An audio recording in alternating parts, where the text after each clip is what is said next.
شهر بن حوشب قال قلت لأم سلمة رضي الله عنها يا أم المؤمنين ما كان أكثر دعاء رسول الله صلى الله عليه وسلم إذا كان عندك؟ قالت كان أكثر دعائه يا مقلب القلوب ثبت قلبي على دينك. قالت فقلت يا رسول الله ما لأكثر دعائك يا مقلب القلوب ثبت قلبي على دينك؟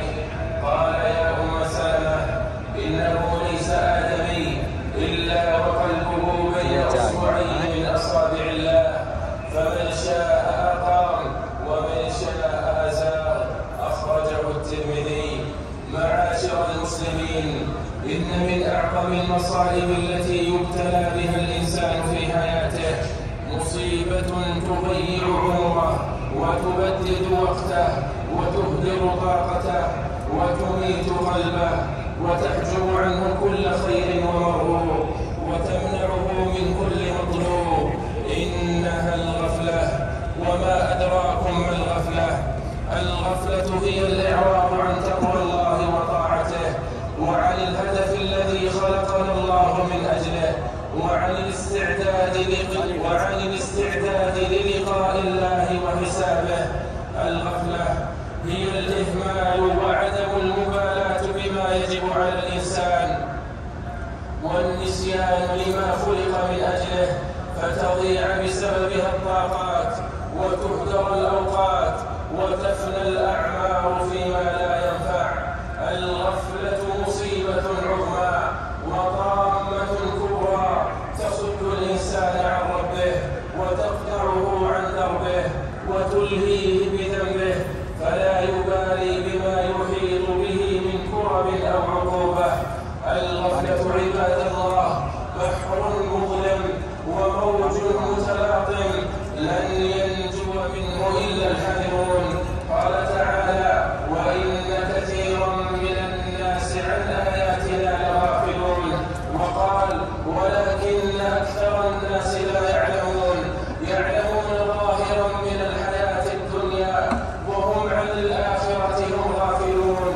أولم يتفكروا في أنفسهم ما خلق الله السماوات والأرض وما بينهما إلا بالحق وأجل مسمى وإن كثيرا من الناس بلقاء ربهم لكافرون.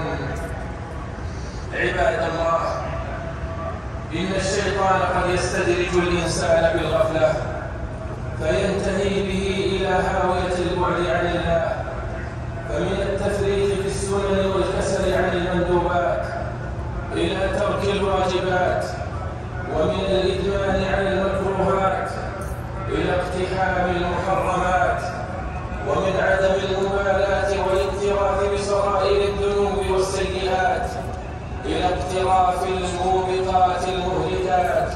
أعاذنا الله وإياكم. فيجب الحرص عباد الله على دفع الغفلة وعدم الاستسلام لها وعدم الاستسلام في طريقها. قال تعالى واذكر ربك في نفسك تضرعا وخيفة ودون الجهل من القول بالغدو والآصال ولا تكن من الغافلين. فأحيوا القلوب بذكر الله واحذروا من الغفلة والقسوة واتقوا محارم الله.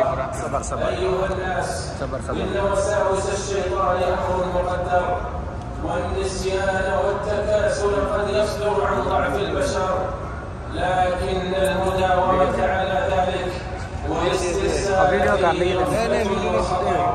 فعلى المؤمن إذا غشيته غفلة أن يبادر بالعودة إلى ربه وأن يستغفر من ذنبه وأن يستعيذ بالله من الشيطان ويدفع وساوسه ويوقظ قلبه من غفلته قبل أن يتمكن منه الشيطان. أعوذ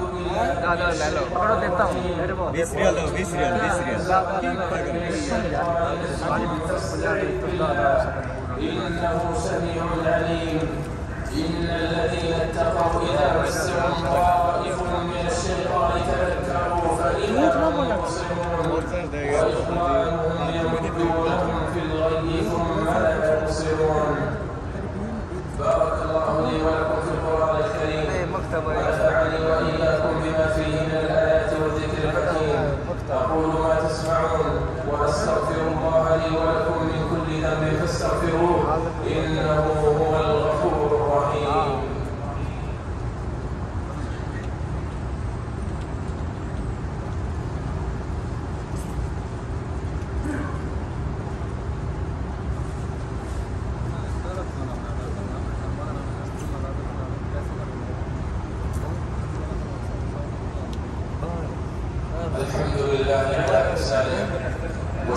له على توفيقه وامتنانه، وأشهد أن لا إله إلا الله وحده لا شريك له تعظيما لشانه، وأشهد أن محمدا عبده ورسوله الداعي إلى رضوانه، صلى الله عليه وعلى